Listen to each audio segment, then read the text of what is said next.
Welcome to Newrealities. I'm Alan Steinfeld, and this program is about the evolution of our consciousness and who we are becoming. What is the destiny of our human future? And that is why I'm here today with Aurora, Juliane, Ariel.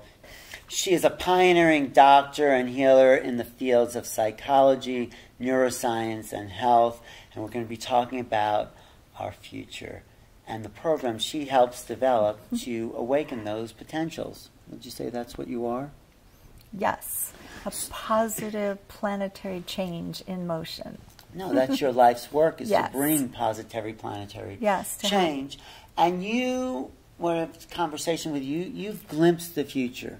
Mm-hmm. You saw what was possible going into the future, at least to 2033.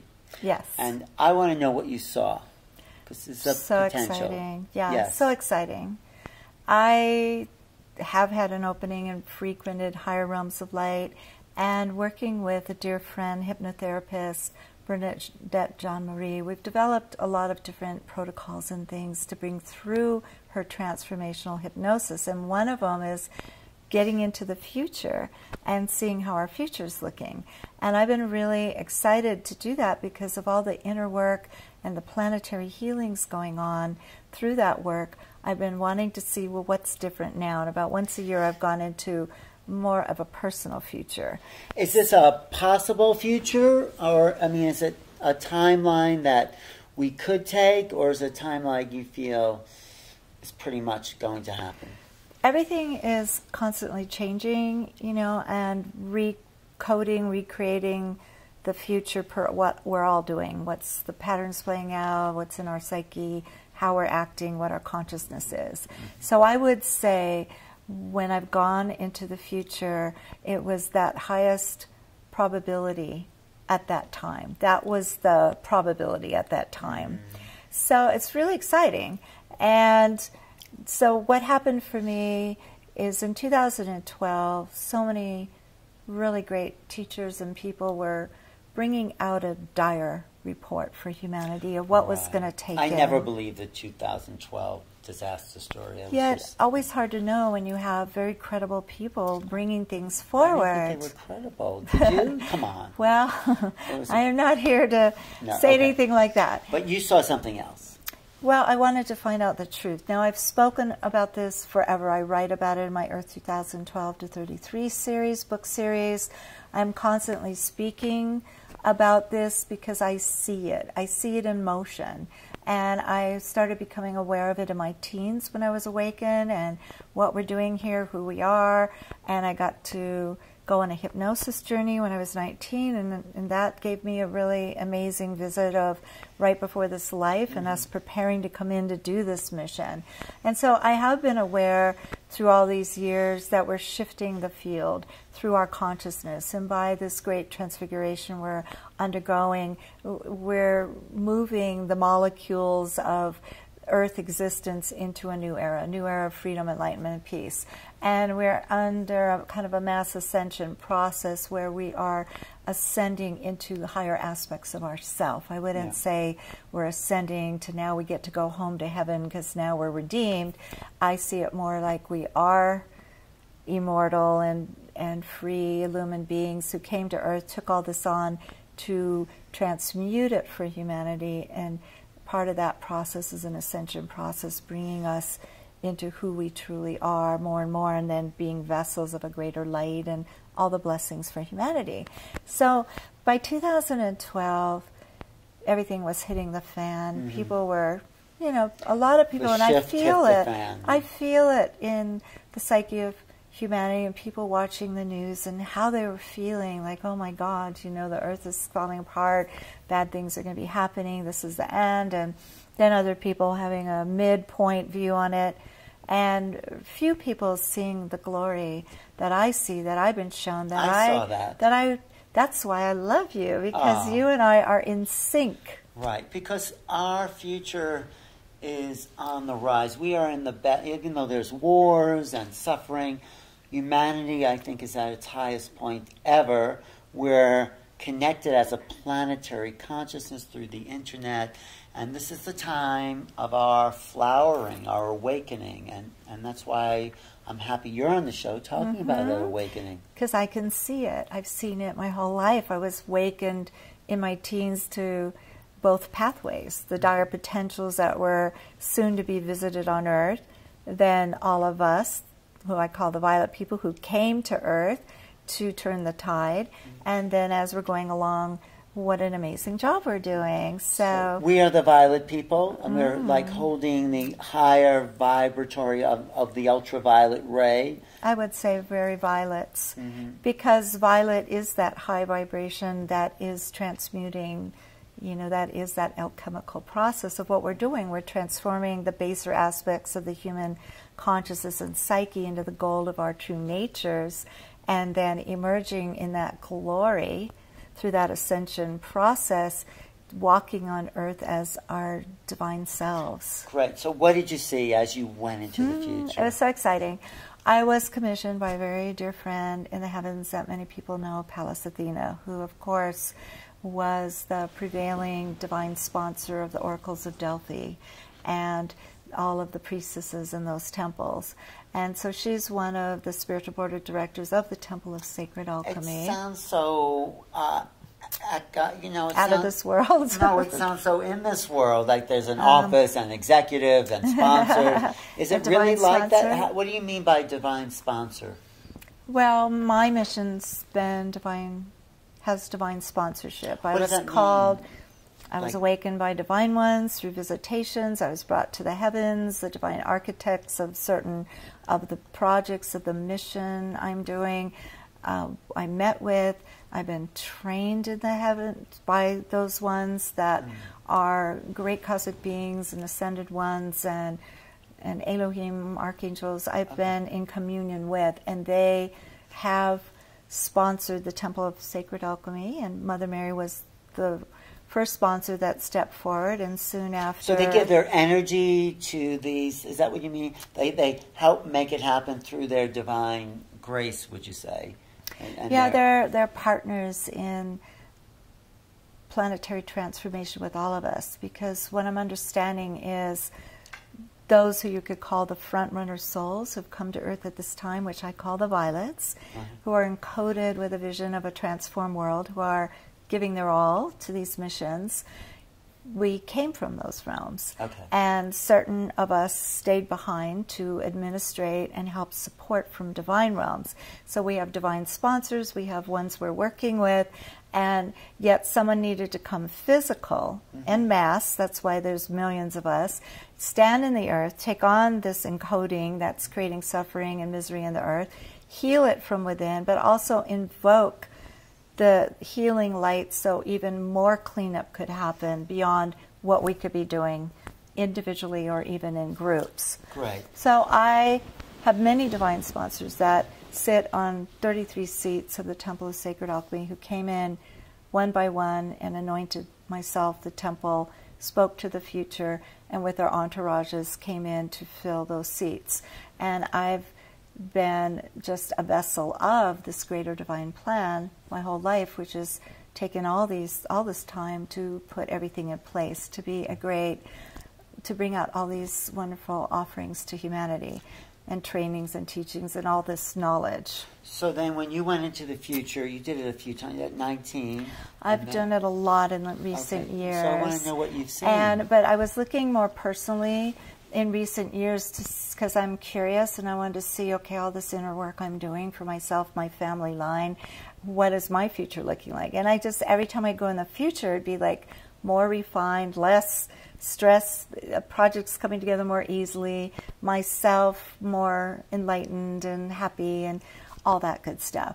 But in 2012, Pallas Athena came forward and wanted to commission me to go into the future to report to humanity what was the prognosis at this time, what was the highest probability, what was going to unfold, and to bring the truth out. Of course, she holds the office of Goddess of Truth, and she is very much of the truth flame and the emerald ray. So, but we're also 4 years later now. Well, she took me in the future starting in 2012. Right. And so I commissioned my friend, Bernadette Jean-Marie, the hypnotherapist, to take me under for a very long time because I speak on all this. I see so much of what's happening in humanity, and I'm so grateful I can see the light side, and I see it all. But I see where we're heading, so I have opinions on it, definitely, I want to see, and write on it. So I was made quiet. Aurora's conscious self, quiet. And it was an amazing experience to have that myself just quiet, but fully aware, and taken up to the higher realms of light where I met with Palace. And then we went on what was like a monorail kind of train hallway into the future. And the first, over the archway, the first number was 2014. And then I saw in 2014 that there was this upgrade in the consciousness of humanity. There was a leap that had occurred in 2012, and more people were operating in that love vibration, that consciousness of love and loving and caring. And so that was changing the whole field. And I was happy to see everything was holding intact. I looked at kind of overview of the planet and realized there's no big disasters had occurred. California was still there, and all the other prophecies and all. And yet, you know, still being aware that we're in that time of that potentiality. We haven't cleared all the way through it. So, you know, little earthquakes, things happening, but no major cataclysms in 2014. But the biggest thing was the violets.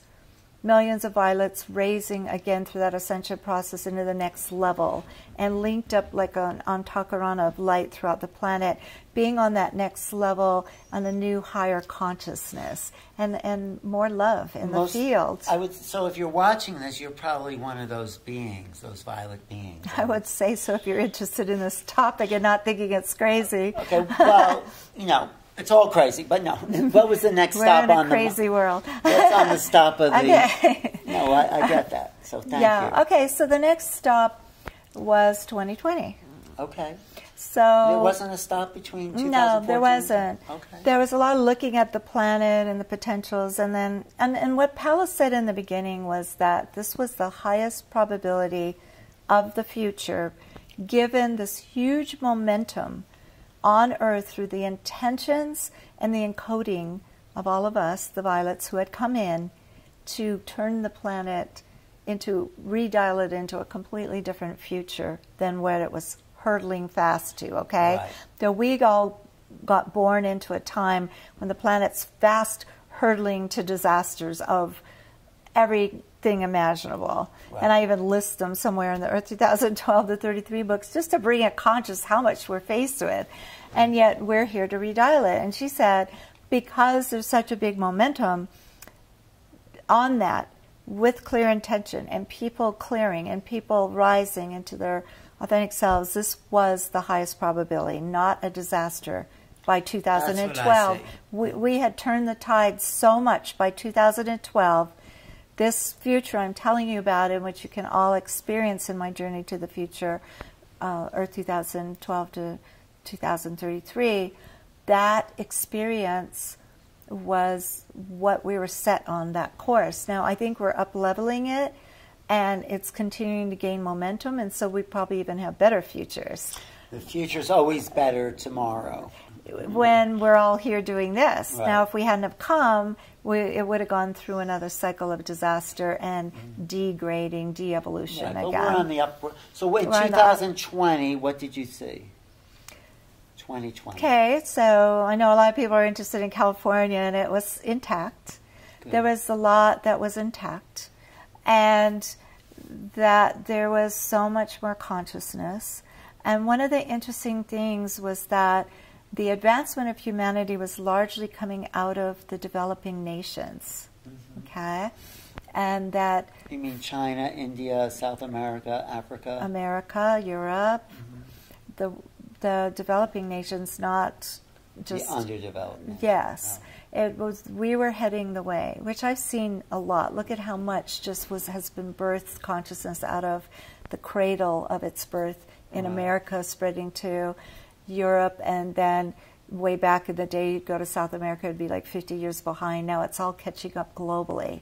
But this release of the, I would say, the reactivation of Lemuria and the Lemurian culture, and the culture where humanity knew consciousness, lived in a high technological society, but fully conscious, reactivating that. So it's kind of California birthed out of the Lemurian heritage, I would say, the lineage. Yes. And so, and a return to Eden, a return to that Garden of Eden. And so in 2020, it was interesting to see that there were still factions and things going on the planet, but there had been a great cleanup. In one area, the governments and systems finally realized that instead of taxing the people, which then, just burdens everything, they found that if they created programs and had things in place like beautiful parks and beautiful programs to help the people flourish, that they would actualize a greater potential. They'd bring their creative genius into the mix of great beneficence for humanity. I like that. This was a powerful turning point away from keeping humanity down, keeping humanity locked, that when they finally realized and the shift occurred, the world was getting flooded with people's creative geniuses, their higher aspects of self, their talents and their gifts. You can see it happening now. It is happening.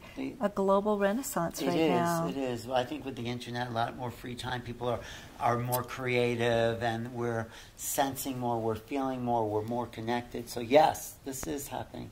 Okay, then what happened? Well, also I saw that people finally got sick of certain things, and this is really funny because a lot of people have stopped watching the news, right? Because they just don't want to get infected with one little narrow and negative viewpoint and have their whole reality swimming in every last calamity. And so that's opened up the internet and people exploring the good news of what's going on. Alternative news are big. Yes, yeah, alternative news and keeping your pulse on what's happening, but not digesting it daily. So a lot of people think the daily news is negative and bad. But it actually, what surprised me was a driving force of humanity that made people so sick of greed and avarice and crimes and the darkness and suffering that it drove humanity to find ways out, ways to remedy and update systems and be their full potential selves and live more healthy lives. So it had a really good... Right. So we had droves of people now focused on living a better life. This is 2020. Yes, a more balanced life. And the other thing was people were just done with the illnesses that have been caused, the dis-ease from denatured foods and the waters and the GMO, pollution, yes, everything. Yes. So it became really important to humanity to focus on that, and there were a lot of projects that were letting you get a lot of replenishment, revitalization, rejuvenation from plants and from these advanced systems and pure everything, the purification of things. So the world wasn't totally in a golden age in 2020, but it could be now in the future because we've come leaps and bounds and everything is transforming exponentially now. But in 2012, when I looked, that was... 2020, yes. Yeah, no, from 2012, when I looked into the future, by 2020, we were making great advancements. By 2033. So, and what was interesting, too, is I'd go in and almost like we're on a monorail in a higher plane, and we would alight like on as a platform, and then it'd be like overlooking the planet, so we could zoom in on any part of the planet and see it when on the planet. And we kept getting greeted by people from the future that were telling me things and downloading things. And of course, I can't remember it all right now, so everyone's going to have to go listen to it and get it. So you recorded that session to bring out to humanity. And what's it called? Where can people find it? It's under the Sacred Knowledge Collection that you can get on my AuroraJulianaAriel.com website. And it is part of the Sacred Knowledge Collection. It's Earth 2012 to 2033, the future journey into the future. So in 2033... By 2033, I'm standing there with these really illumined beings from that time and palace. We're overlooking the world, and it's stunning. And I'm zeroing in, and I'm seeing from a little village towns, immaculate, lots of flowers. There's some kind of lamp posts that were really advanced solar technology, because they not only radiated light at night, but a beneficent energy. So it was helping keep the field harmoniously. So a lot of these things, the electromagnetics to this day, the technologies then have an adverse effect, because it's not running on a power source that is beneficent for humanity. So there's some breakdown happening from those fields. The first time I noticed a different kind of technology was in Giza in okay, I'll undo your was in Giza in December, when I took my Sacred Alchemist group there. We were in the King's Chamber alone, and of course there had been a very advanced technology that I saw and can't quite describe, with crystal and they had metal. batteries that lit the... I mean, how would they be able to work inside those, you know, structures if they didn't have some kind of light? They weren't doing it by torches, otherwise they'd be burned. But yeah, they had... You can go to even the Metropolitan Museum of Art at the side of their temple there, the Temple of Dendor. There's this electrical device that they have in the hieroglyphics there. They have them, yeah. I got to see all evidence of advanced technologies in a civilization, not only before the last major cataclysm, but probably way before. And that a lot of things like Giza Plateau were power plant technology. You saw a free energy future in 2033? Well, what I want to say is, when I was in Giza in the Great Pyramid in the King's Chamber, and I was seeing this device of the past, the energies are still beneficent there from that power source. Now that power source is greatly, it's what I'm talking about that I saw in the future, but I've never seen it on Earth yet, except for seeing it in December. And now in 2033, everything was beneficent. There were no power lines. There were no like major technological stuff that you could see, but there was all beneficence for the people in heating and all that. Now the consciousness was so raised by 2033 that people just living largely in their authentic self. There were some factions still that needed assistance on the planet, but most of humanity at that time were invested in living in the higher consciousness, the higher ways, and the nobler aspects of humanity.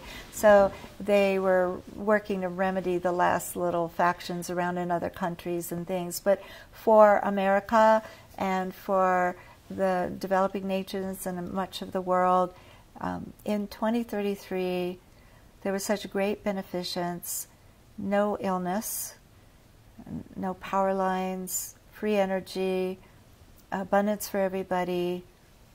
There were no adverse conditions. There were no virulent planetary weather and cataclysmic activity. Did you see interactions with ETs?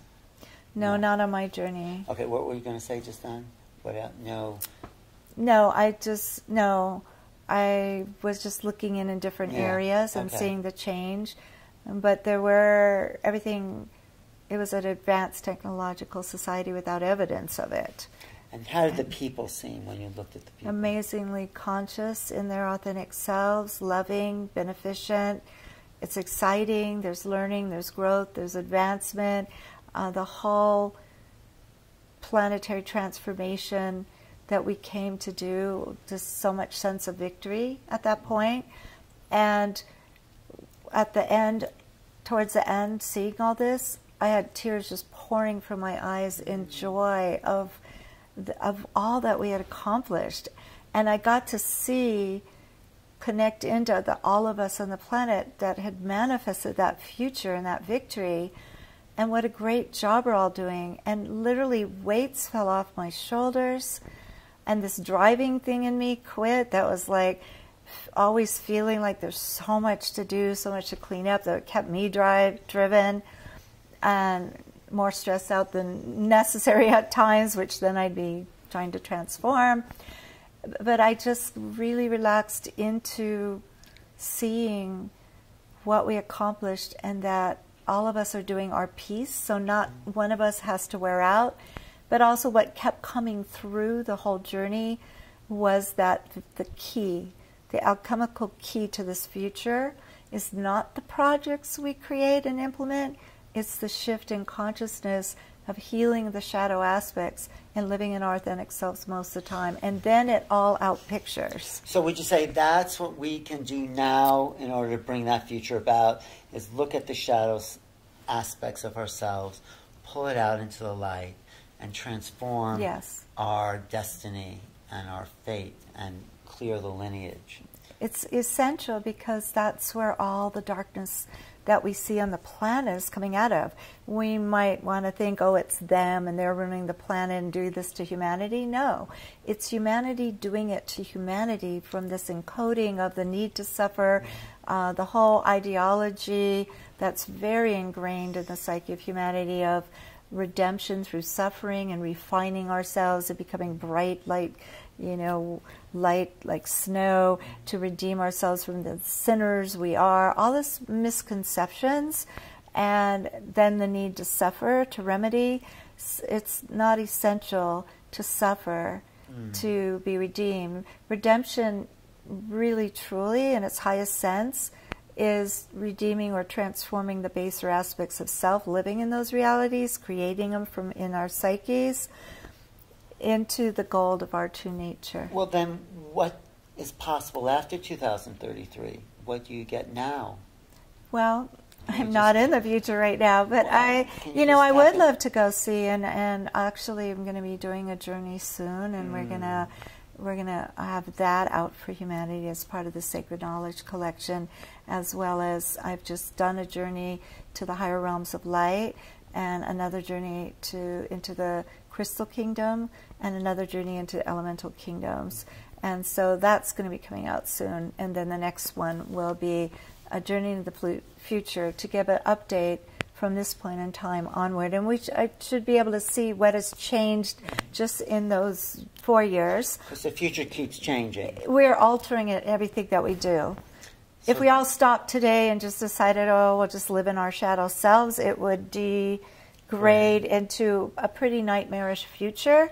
If some of us slack off, and that were essential in it being in that future in 2033 that I saw, it wouldn't quite meet that time point. But more and more of us are transforming the field around us through this inner work, and coming to life from our authentic selves and living in that field of love, living the new paradigm we're here to help instill and bring forward. And because of that, I'm sure the future is even more beneficial and altered than what I saw. So keep doing what you're doing. Keep watching Newrealities. Man, your station. Not for me, but for all the amazing information that is helping all of us evolve. And we can't give up on our own evolution. We can't say, oh, it's going to be okay in 2033, so we can just relax. No. The work continues, the play, the work. And, as the vibratory rate of the planet increases, we're also being downloaded with higher knowledge. So keep tuning into those expanding fields, and all the shadows that we have to look at will be seen and start to dissolve into who we really are. As has been said, we are the change. So it's our transfiguration that's changing the field. And we can accelerate it or slow it down, but I found ways to accelerate it, and then the Divine Ones have been gifting. What were the ways? Through sacred alchemy and people using the quest to heal very fast. And so there's taking that time of misery, shortening it, and being in the authentic self most often, then very effectively, masterfully healing the shadow as it arises for ourselves, humanity, and our family lineages, which is so important. And so as we're changing the field around us, we just keep seeing an up-leveling. So when you do this inner work, you just keep seeing relationships that were adverse have healing, or that person go far, far away, but a change of more beneficence, greater health and vitality, more joyfulness, and ability to live in our authentic selves and be vessels of a light that's greater than us, that is bringing in the whole divine plan. Well, that's exciting, because I know we have a glorious future beyond anything anyone can actually imagine. And I do think the ETs are part of that. Not that they're going to do it for us, but an interchange with a cosmic consciousness is part of the upgrade of humanity. So next time you visit, I want to report. You want to report on that? I do feel like as we're opening the possibilities of a glorious future, all kinds and manner of beneficent beings will lend their peace like they are now. And there are all the technologies we need for the future I saw. I didn't realize it then when I was seeing it all, and now I have become aware that there are those technologies. They just need to be released to humanity, and they will be, because I saw it in the future. And so it is. So we will have the healing chambers where we're restored instantaneously. We will have the wonderful programs to help every facet of life be its most beneficent. Well, because we're here to live in joy. We're here to be happy. We're here to be in our creative, divine capacity. That's why we've incarnated here, and that's the future. We don't have to wait till 2033. If we act on that now, our creative potential, we have that future right now for you, for me, for all of us, for the planet. So it's in us. Begin it. It's who we are. Thank you. Thank you for having me. Of course. I'm so grateful. Yes. Bringing good news to humanity. The God spell, the gospel of the good news. Yes, I've been talking to Aurora, Juliana, Ariel, and your website again is Aurora, Juliana, Ariel. Ariel.com. You can Google me. You can go on the YouTube channel. Oh, yeah. Tell us about your healing, the global weekly. Yes. Every month, the Divine Ones have been sponsoring a global healing forum where you can bring your adverse conditions and lay them on the altar. And this is virtual live broadcast globally. And the Divine Ones have been giving so much assistance with the divine codes, resetting and repatterning our DNA back to the divine intention, helping us realize that greater potential, and also healing that deep level in the psyche that is the cleanup place. So every month we're just going on ever ascending scales with that. And then I've been bringing out the Sacred Alchemy mastery trainings through this monthly fourth Saturday of every month. And so then I could work with you, work with callers, and do a little bit more flesh out of knowledge and the things I'm bringing out, alchemical keys, and then a global healing, a divine healing transmission as well. There's a big fountain of wondrous, beneficial music, healing music, books, audios, and programs, and everything you can ever need to go fast. Like spin the molecules of your existence very, very fast and be staying in that high, true state of being that is your innate self, your divine self, most of the time. Thank you for doing that work. I love it. I guess you don't have a choice. It's divine play. Well, I didn't come here for a vacation on this planet, but so it I is definitely a vacation once you a mission. No, but it's joyful. It is now. It is now that I mastered the tools to transform every adverse condition I'm faced with and keep altering my future. And also that now that I've seen how much progress we're having, and I have seen in the future, now I do just feel a sense of lightheartedness and joy a lot of the time. And plus I'm more masterful up here and now of being in my authentic self most of the time. So that's a joyous state, a wondrous state of being that is very abundant and positive. Yeah, no, absolutely. So let's all, I'll try to be in my authentic self, because when I'm present with that, I do get a sense of joy. I get a sense of peace. Like, out of the mind of worry and need, and just at peace with what I am and have. So thank you for watching. So that's it. I mean, that's our beautiful future, ever expanding, ever unfolding into greater glories, because we are here, we cared, we came in mass, and our friends in the heavens are holding with us, and we are in a grand mission together. And of course there's other beneficent beings working alongside, and many invested in total planetary transformation and moving us into a glorious golden age of light. So wake up. We're waking up, and thank you. We are waking up. Thank you for watching. Thank you, Aurora. Thank you for your dedication to the upliftment of consciousness. Yep, it's a wonderful divine purpose. And I'm Alan Steinfeld, exploring the planet in search of who we are. What, I do it for myself because it's my adventure, it's my excitement. If I can share it with anyone out there, then I'm very, very happy to do that. You can contact me at my website, Newrealities.com, or my email, a@newrealities.com. And thanks for watching today. Aloha, blessings, everyone. Peace, peace, peace, and joy to the world.